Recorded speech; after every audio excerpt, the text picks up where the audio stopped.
como é que foram atribuídos os símbolos dos 4 evangelistas? Nós conhecemos, pela arte cristã, que cada evangelista tem um símbolo de um ser vivente. O evangelho de São Mateus é simbolizado por um homem, de São Marcos por um leão, São Lucas por um touro e São João é uma águia. De onde vem tudo isso? Bom, claramente o fundamento é bíblico, porque se você for ver na Sagrada Escritura, no Apocalipse, capítulo 4, você vai encontrar no versículo 7 uma visão em que São João descreve da seguinte maneira: o primeiro ser vivo era semelhante a um leão, o segundo era semelhante a um touro, o terceiro tinha o rosto do homem e o quarto era semelhante a uma águia em pleno voo.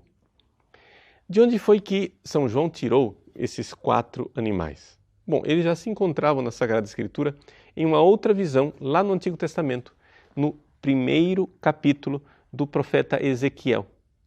Só que Ezequiel apresenta as coisas de uma forma diferente. Ele apresenta esses 4 seres viventes não como sendo 4 seres distintos, mas os 4 tinham, todos eles, 4 rostos diferentes para que eles pudessem caminhar em todas as direções, não é? Portanto, os 4 seres viventes estavam ligados, na visão originária de Ezequiel, aos 4 pontos cardeais e, portanto, é uma visão cósmica, a realidade do cosmos. Então, cada um dos seres tinha um rosto de homem, depois um rosto de leão, um rosto de touro e um rosto de águia. 4 rostos diferentes, cada um de cada lado. Essa visão híbrida talvez, mas somente talvez, tenha sido influenciada um pouco pela cultura daquela região. Vocês sabem que houve 2 exílios. O povo de Deus foi exilado, primeiro um exílio para a Síria e depois um segundo exílio, o Reino do Sul, para a Babilônia. E naquelas regiões dos assírios e babilônios havia um animal, uma divindade, na verdade, uma divindade protetora, um animal híbrido, em que na porta dos palácios e dos templos se colocava esse lamaço. O lamaço era um ser com cabeça de homem, corpo de touro, patas de leão, mas asas de águia. Estão aí os 4 seres vivos. Bom, está explicado, então, de onde vêm esses 4 seres vivos. Mas por que eles foram atribuídos aos evangelistas? O primeiro que atribuiu esses seres vivos aos evangelistas foi Santo Irineu de Lyon. No seu famoso tratado Adversus Haereses, contra as heresias, ele diz no livro 3º, número 11:8, o seguinte, que os evangelhos são 4 e somente 4. É claro que ele aqui está argumentando contra os gnósticos que queriam aumentar o número dos evangelhos. E ele diz, por que são 4? Porque são 4 as regiões do planeta, porque são 4 os ventos, porque são 4 os seres vivos. E assim ele vai argumentando para dizer que são somente estes 4. E Santo Irineu então diz que é isso que nos concede uma riqueza. O Cristo é um só, mas o Evangelho é quadriforme, tetramorfo. Né? Quadriforme, se usarmos a palavra latina, tetramorfo, se usarmos o grego. Mas, se você for ler aqui no Adversus Haereses, você vai notar, porém, que a atribuição dos animais feitas por Santo Irineu é diferente daquela que nós fazemos. Ou seja, a ordem que Santo Irineu segue é aquela ordem que está lá em Ezequiel, sempre. Ou seja, primeiro é o homem, depois o leão, depois o touro, depois a águia. Mas a ordem dos evangelhos não é a mesma. Por quê? Bom, a razão é muito simples. Naquela época, a Bíblia não era encadernada dessa maneira que nós temos aqui hoje. Eles tinham simplesmente os rolos de pergaminhos que continham os evangelhos. E um rolo de pergaminho não conseguia conter os 4 evangelhos. Você podia, no máximo, escrevendo bem pequeno, colocar 2 evangelhos, mas nunca os 4. Então, na verdade, se costumava ter um rolo para cada evangelho. E aí você vê que a ordem, né, não era necessariamente essa que nós temos, Mateus, Marcos, Lucas e João. Santo Irineu, então, coloca uma ordem diferente. A ordem, ele primeiro privilegia os 2 apóstolos que foram evangelistas, ou seja, Mateus e João, que fazem parte dos 12.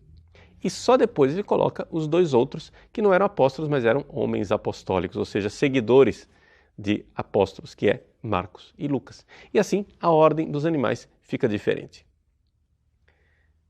Santo Agostinho, um século depois, vê aquilo que Santo Irineu fez e discorda dele. Atribui uma segunda ordem diferente. Mas também esta ordem de Santo Agostinho ainda não é a ordem que nós temos hoje. A ordem que nós temos hoje foi aquela que foi colocada por São Jerônimo. E, uma vez que São Jerônimo colocou a ordem que nós estamos acostumados, Mateus o homem, Marcos o leão, Lucas o touro e a águia é João, aqui a coisa se desenvolveu até os dias de hoje. São Gregório Magno fez uma explicação ainda mais abundante, não somente explicando o estilo dos evangelhos, mas aplicando aos mistérios de Cristo e às virtudes que nós devemos desenvolver. Rabano Mauro, na Idade Média, desenvolveu ainda mais.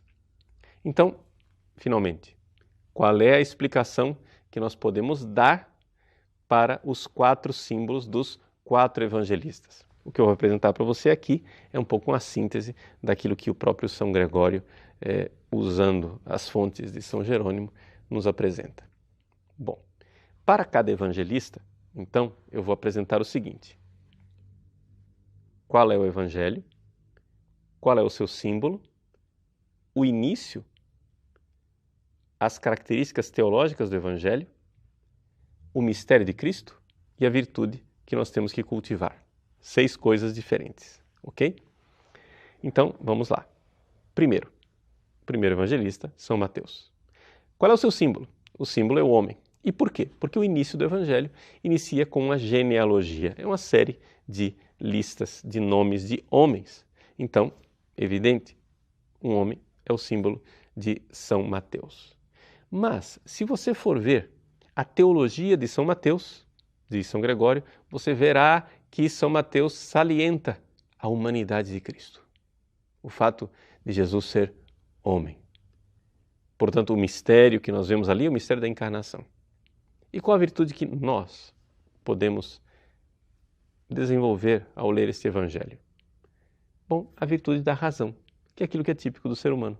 Ou seja, a virtude, a razão em si não é uma virtude, mas é a atitude de sermos racionais e, de fato, salientarmos e desenvolvermos aquilo que é o dom natural que Deus nos deu. Segundo evangelista, Marcos. Bom, Marcos tem como símbolo o leão. Qual é o início do evangelho de Marcos? O início do evangelho de Marcos é São João no deserto.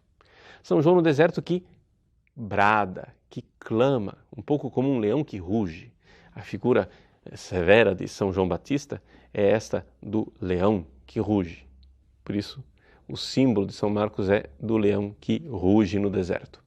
Bom, na teologia, nós vemos ali que o Cristo é apresentado, sobretudo, como rei.